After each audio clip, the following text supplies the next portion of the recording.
पहाड़ों की रामलीला का क्रेज सबसे ज्यादा देखने को मिलता है। यहाँ के लोग रात के समय में रामलीला देखने के लिए पहुंचते हैं। पिछले कई दशकों से रामलीला का आयोजन किया जा रहा है और कुमाऊं की सबसे पुरानी रामलीला अल्मोड़ा की मानी जाती है।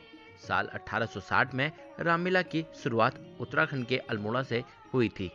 तब से लेकर अभी तक रामलीला का आयोजन विभिन्न जगहों में किया जाता है और रामलीला का क्रेज दिन प्रतिदिन बढ़ता ही गया है। क्या आपने कभी सोचा कि आखिर रामलीला को रात में ही क्यों आयोजित किया जाता है? अगर आपको नहीं पता तो हम आपको आज इस खबर में बताते हैं। दरअसल पिछले कई सालों से रामलीला की परंपरा चली हुई आ रही है। यहाँ के स्थानीय कलाकार रामलीला का मंचन करते हुए नजर आते हैं, जिसमें छोटे बच्चों से लेकर बड़ों में काफी उत्साह भी देखने को मिलता है। रामलीला की तालीम करीब 2 महीने पहले से शुरू हो जाती है और दशहरे के पहले दिन से लेकर विजयदशमी तक रामलीला का मंचन किया जाता है, जिसमें रात के समय लोग आकर इन रामलीला को देखते हैं।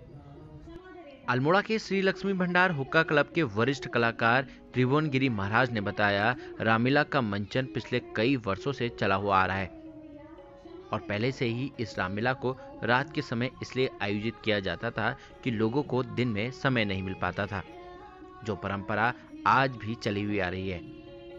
आगे उन्होंने क्या कुछ कहा, हम आपको वो सुनाते हैं। दिन भर आदमी अपने बिजनेस में व्यस्त रहता है, नौकरी में व्यस्त रहता है, तो फुर्सत के क्षण कब मिलते हैं उसे? रात्रि में। तो इसलिए ही अधिकांश लोग स्थानों पर ये रात्रि को होती है। अब ग्रामीण क्षेत्रों की बात ले लीजिए, आज ये सौस के कार्तिक के महीने में ये जब रामलीलाएँ होती हैं, दिन भर तो कभी घास है, कभी अनाज की बालें हैं, कभी दाल है, अंदर रखो बाहर रखो, बारिश का छींटा पड़ जाएगा तो वो तो दिन भर एक काम में रह जाते हैं। अब रात को वो लोग घर से खाना खा के निकलते हैं, 10:30-11 बजे से रामलीला शुरू करते हैं और सुबह के 3 बजे तक लीला का आनंद लेते हैं। उसके बाद वो घरों को डिस्पर्स होते हैं। और उनका ये कहना भी है, अभी अगर उनसे किसी पूछें, मैं ऐसे जोलीग्राम चले जाएँ सामने से और उनसे पूछें कि आप रात में क्यों करते हो? उन्होंने कहा जब तक इसका रामलीला का उड़ता नहीं लगे तब तक रामलीला देखने का आनंद ही नहीं आता। ये का चाहे मजाक में कहें वैसे कहें, लेकिन बात यही है कि दिन भर पर्वतीय क्षेत्रों में तो ज़्यादातर काम बहुत ज़्यादा होता है, महिलाओं का काम ज़्यादा होता है, दर्शक ज़्यादा महिलाएं होती हैं। पुरुष तो संपन्न करता है, रामलीला को बनाता है, करता है, लेकिन दर्शक जो है महिलाएं विशेषकर होती हैं, बच्चे विशेषकर होते हैं। तो महिला खा पी करके अपने घर से निकलती हैं, 10:30 बजे तक लीला स्थल पर पहुंचती हैं और आना भी कम का नज़दीक का नहीं होता, दूर दूर से आता है, कोई 6 मील दूर से, कोई 5 मील दूर से आता है, जत्थों में आते हैं। इसलिए दिन में न करके रात्रि में करने का इसको प्रचलन है। क्योंकि ज़्यादातर लोग नौकरी पेशा है, जो घरेलू जो महिलाएं हैं दिन भर वह काम में रहती हैं, तो शाम को उनको वक्त मिलता है। और बच्चों को भी ये है कि बताना है उनके आगे की पीढ़ी के बारे में, जो आजकल का कल्चर है। तो इस कारण बच्चे भी स्कूल रहते हैं और सभी जो नौजवान रहते हैं तो शाम को ही फ्री हो पाते हैं।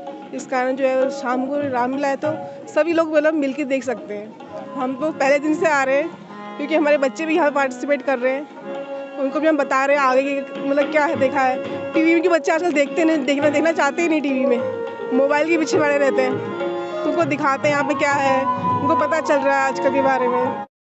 तो रामलीला रात को होने का कारण है, रात को कराई जाती है। उसका मुझे मुख्य कारण जो लगता है वो यह लगता है कि पुराने ज़माने में जब लोग दिन भर अपने काम में बिजी रहते थे, काम में व्यस्त रहते थे, और इस कारण लोगों ने अपनी सुविधा के लिए रात को रामलीला जैसे आयोजनों को कराने का सोचा होगा या कराते होंगे।